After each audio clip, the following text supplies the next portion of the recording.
Upaya rotasi dan evakuasi pasukan serta peralatan tempur Ukraina dihadang keras oleh operator detasemen Storm dari Brigade ke-132, bagian dari kelompok pasukan selatan Rusia.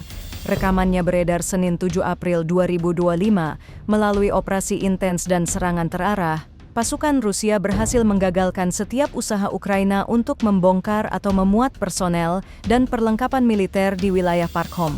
Langkah cepat dan strategi efektif detasemen Storm membuat pasukan Ukraina tidak memiliki ruang manuver, baik untuk logistik maupun penyelamatan pasukan.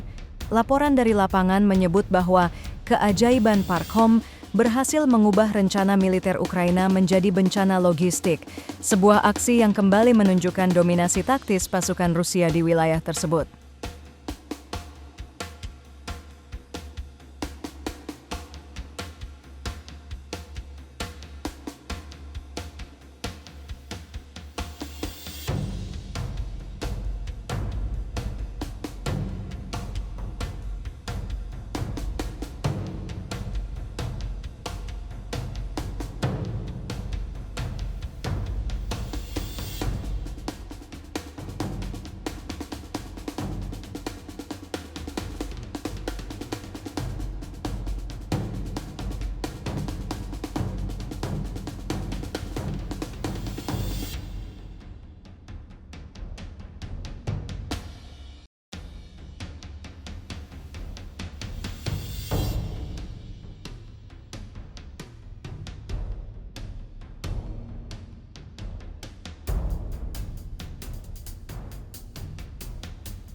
Download Tribun X sekarang, menghadirkan lokal menjadi Indonesia.